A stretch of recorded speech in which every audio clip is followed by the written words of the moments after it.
Harrison, and this is my best friend since yesterday, Bianca Lisle.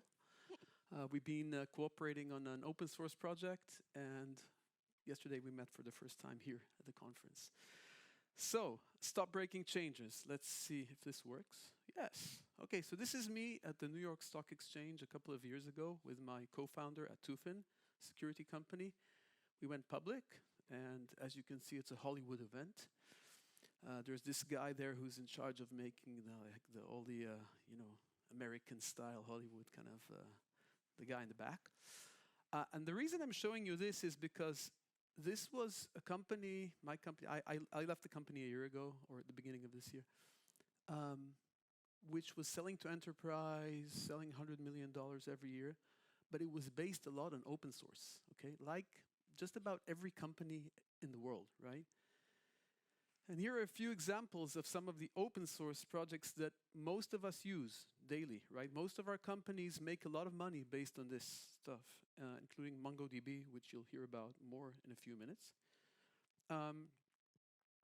So I created oasdiff, which is an open source project, which is a tool that provides checks for breaking changes in open API spec. And we're going to talk about the tool and also some best practices, how to prevent breaking changes. Okay, I'm very glad that I have the opportunity to return to the community through the open source initiative. And as a side note, I think open source is amazing because it's an alternative to our capitalistic world, right? Think about it, it's much bigger than software. Okay. Soon after we created the oasdiff project, we started receiving very good feedback from the community. This is Roman, he's the CTO of Redocly. He wrote the first versions of Redoc, also an open source project, right?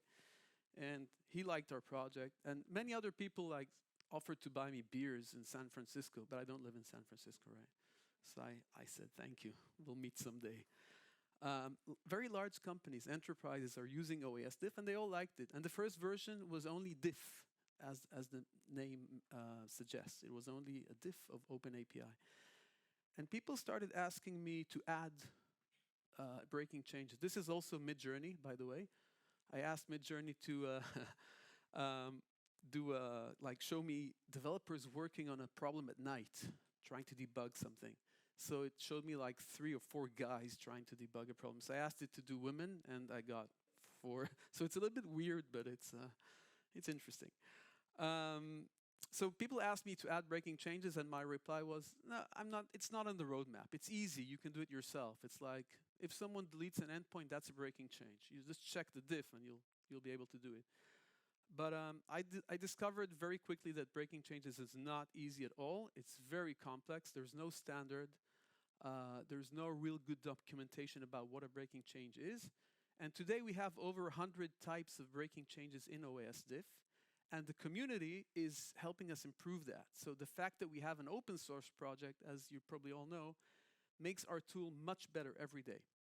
So here are a few of the major contributors. Derbylock, a guy from St. Petersburg in Russia. He took my original implementation of breaking changes and made it 100 times better. And this is a quote. They use it on 150 services daily to catch breaking changes. In the pipeline, by the way. BLVA, who's standing right by me, Bianca from MongoDB, and her colleagues contributed the changelog, and she'll talk about that in just a moment. Jonathan created our beautiful logo, which is a combination of the OpenAPI spec logo with a radar, right? So we're catching breaking changes. Merging all of recent contribution, and Philip from Germany is right now contributing GitHub Actions and JUnit formats for GitHub and GitLab. So good community, both users and contributors. Okay, let's talk specifically about breaking changes. So the basic concepts are very simple. As I mentioned when I got the first request to support breaking changes. Basically don't require additional data and requests, right? By the way, you don't need to remember this. We've implemented all of it in oasdiff. It's just so you understand a little bit what a breaking change is. So if a client posts a payload to a server, like a JSON payload, and the server suddenly, or the server developer suddenly decides, oh, I'm going to add a new field to this, a new required field, name. The next time the server tries to read the response, it's going to be missing that new required field. And it's going to return 400, right? HTTP 400 bad request, because it won't find what it's looking for. So don't add new required fields to requests. And similarly, don't remove data from responses. Okay, if a client is used to getting name and ID, for example, and suddenly the server doesn't return name anymore, the client is going to throw an exception, right? So these are the two basic principles of breaking changes. But unfortunately, there are many others that are much more complicated. And as I've mentioned, we've taken care of them in oasdiff. We do want to receive your feedback. So if you find false positives or false negatives in oasdiff, let us know. Open an issue or a PR, and we'll improve our tool. So breaking changes, the title of this session is Stop Breaking Changes, but in practice, there's no need to stop breaking changes. What you need to stop is surprising your clients. Breaking changes is actually normal. As your business evolves, as your API evolves, you're going to have breaking changes. That's normal. But what you don't want to do is surprise your clients, because that creates unplanned work, it creates bugs, waste of time, and lack of trust, which is definitely not what you want from your clients. If anything is needed to be remembered from this session, it's this slide. And here I will briefly do a maturity model of how to stop breaking changes. So we start from the top. The first recommendation is to have an open API spec. If you don't, you're not going to stop breaking changes. Okay? It's the only way to have a formal definition. Formal definition means you can do automation. You can use tooling to automate your processes like oasdiff and many others. So you need that. Next, use oasdiff in your pipeline to check any change to the open API spec and detect breaking changes. Number 3, every time you find a breaking change or you decide you're going to introduce a breaking change, increment the major version, right? That's a best practice. That's the industry standard. As mentioned in the previous session, that's critical. Next, if you introduce a breaking change, announce it well in advance. Announce it with the information and the time to give your clients an opportunity to adapt. They're going to need to plan it into their project, into their release cycle. Give them the time, give them the information. And there's a whole different discussion about how to provide that information. For example, emails, as mentioned, is not great. There are much better ways, but it's beyond the scope of our session today. You're welcome to talk to me later if you like to discuss in more detail. Guarantee API lifetime. When you release a new API, guarantee how long you're going to support it. 9 months, 1 year, okay? Tell your clients what that time life is. Define maturity levels, okay? Younger APIs need to evolve rapidly. So if you have a beta API that you've just released, you want to play with it, you want to get feedback from your users, you want the freedom to evolve it.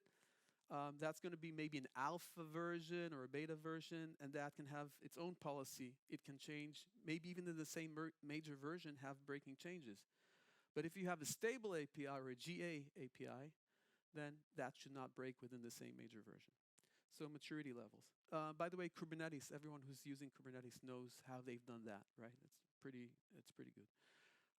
Allow exceptions. Sometimes you do need to introduce breaking changes. For example, as a security measure in the same major release, allow an exception, have an audit trail, know who requested it, who approved it.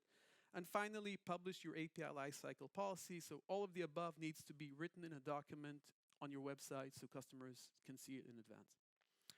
Okay, there's more. That's a very good start. If you can do these things or some of them, you're already in a better position to prevent breaking changes. And now I'd like to invite our very honorable guest, Bianca from MongoDB, to talk about how they use oasdiff. Yes, thanks. So, hi everyone. Yes, I'm Bianca. I'm a software engineer at MongoDB. And yes, I will talk about how we use the oasdiff to prevent breaking changes and do a little bit more as well at MongoDB. But first, I need to give you some context about what we do and what type of API we are talking about. So here we have Atlas. MongoDB Atlas is a MongoDB cloud solution. So basically, you can create a MongoDB replica set. You can choose a cloud provider like AWS, GCP, or Azure, everything within one API call. So basically, we at MongoDB, we try to be a developer data platform. So we want to be the best developer data platform for you. And in my team specifically, we want to empower the programmatic users of MongoDB. My team is called APIX, so API Experience, and we actually work on everything that is related to APIs and what comes after the APIs as well, like integrations, I don't know, SDKs or Terraform or anything of the sort. So we are very interested in making sure that the API is high quality, that the API doesn't have breaking changes and things of the sort. And this is just an example of one of our endpoints in the Atlas API. We use OpenAPI to power our docs, of course. And yeah, with this endpoint, for example, you can create a multi-region cluster or a multi-cloud cluster. So it is a complex API. And yeah, we have several sets of parameters to allow the users to do so. And yeah, I was so excited to see all the two previous talks where you talked about versioning, about changelog. And I was like, oh, okay, I'm going to talk exactly about what we did. But I won't talk about versioning. I don't want to talk about how we did the versioning itself. But the idea, like the core challenge that we had was we wanted to implement a versioning strategy to our API. And right after that, we wanted to know when we should release a new version, right? So the idea is that we want to release a new version when we have a set of breaking changes that need to go into our API. And yeah, at that time, we tried to have like a process. So we used to have API reviews. We used to have like feature docs where we would discuss whether something could be a breaking change or not to the API, but we didn't have something programmatic. We didn't have like an automatic way for us to detect the breaking changes. And also we really wanted to do that as early as possible. So our initial goal was to actually detect breaking changes at the PR level. We wanted that all the engineers within MongoDB figure out very quickly that they are introducing a breaking change. And then, well, this was a really sweet spot for us because we basically wanted to find a tool. We were sure we were not the first people to think about breaking changes and thinking about trying to detect those with OpenAPI. We didn't want to reinvent the wheel, basically. So these were the three pillars that we tried to search for. First, we wanted something open source, and we wanted to give back to the community because this is an industry problem, right? So there is no need for us to do something within MongoDB. We have, my team specifically, we have several open source projects. If you look into Atlas CLI, for example, it's open source. And yeah, we wanted open source. We wanted it to be somewhat flexible because I told you, right, we don't only own the APIs, we also own some integrations. We own SDKs, we own Terraform, anything after that, and we wanted to have some flexibility as to what are breaking changes. And lastly, we wanted maintenance and reliability in that tool that we wanted to use. So we wanted to make sure it was a tool that was used by other companies. It was a tool that we could test on top of it and that we could adhere to our tech stack as well. And that's where we found oasdiff. Yeah, it was an interesting journey for me because at the time, it was, I don't know, 1.5 years ago that this project happened, actually. And I tried with some other tools as well. And we would always find some problem because first, some tools would break with our specs. Our specs, they were huge. They are very complex, as I told you. So some tools would just break and, give us a lot of exceptions. Some other tools, they would have like some dependencies that we didn't want to include in our tech stack. And other tools as well, they just didn't have a very strict list of what they considered as breaking changes and how we could change that list as well. We didn't have a lot. So that's where we found oasdiff. and we found the opportunity to contribute, right? So what we have before was only that. We had Open API and we would power our documentation.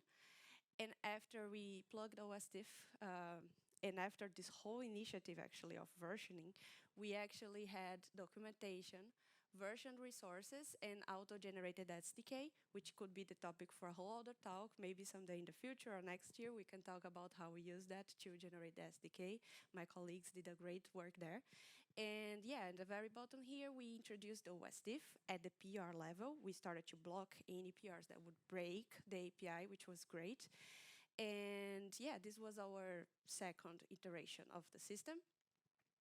And then I want to go into some details on like some features at oasdiff that we could quickly use and power our framework. So the first thing was when someone wanted to update the spec, but with some reason. So sometimes you can have spec mismatches, right? Sometimes the Open API documentation can get a bit older than what the endpoint is actually doing. So sometimes the engineers would detect and they would find this and they wanted to fix, right? But we put something in place where you would be blocked from merging the PRs.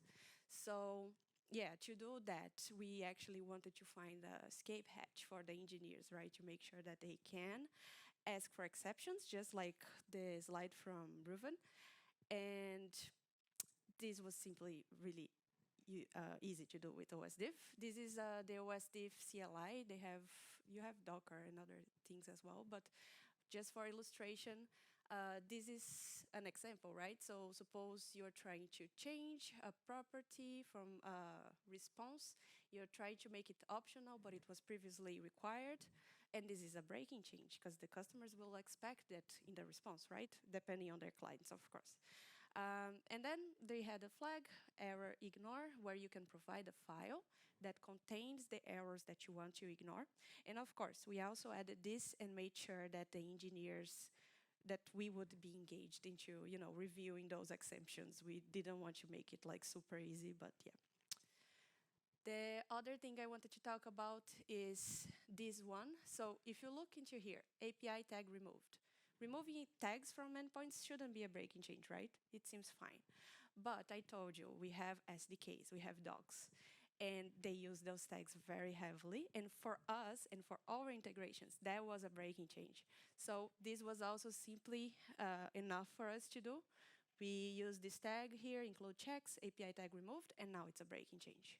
And now we can make sure that those other integrations that we have that run on top of our API are not gonna be broken. And the last thing is change log. So no one likes to see a change log of an API that says fix bugs, right? So we tried here like to make sure the next logical thing for us to do was to use those really nice outputs from breaking changes into change logs. So we wanted to actually find out whether something is a breaking change or it's not a breaking change, but we wanted to make sure we can communicate to to engineers who use our API. And we did it, and we worked together at oasdiff. These are the contributions that Reuven mentioned, and we worked into that. And this was the last last system that we got. So we also plugged in changelog generation. And yeah, so in summary, this is like the benefits that we got. We really had the opportunity to work to improve an industry solution. We also had a rapid collaboration with oasdiff, and we got a lot more visibility in context for our engineers and for our customers. And thank you. And yeah, it's not over. Wait. One more slide. Yes, one slide. Thank you, Bianca. That was great. I enjoyed your presentation. First of all, I want to invite all of you to join our community, to use the tool, to contribute, to give us feedback. The more, the better. Just our vision, stop breaking changes, obviously. We want to create a standard for API lifecycle management, de facto, maybe in collaboration with the Open API team. We want to automate the business processes, which is something that is slightly beyond the scope of Open API, the business process, not just the instant. We want to automate that for the providers, the API providers, and the consumers. happy to give you more information about that if you want to talk later. Maybe more protocols. OpenAPI 3.1, is anyone using it? Raise your hand. No. Oh, one. Oh, two. 1.5. Okay. Maybe. Async API, GraphQL maybe, and also ecosystem integrations. A lot of our customers are using some or multiple tools out of this list, and they all make sense somehow within the context of the business process of API lifecycle management. Thank you very much.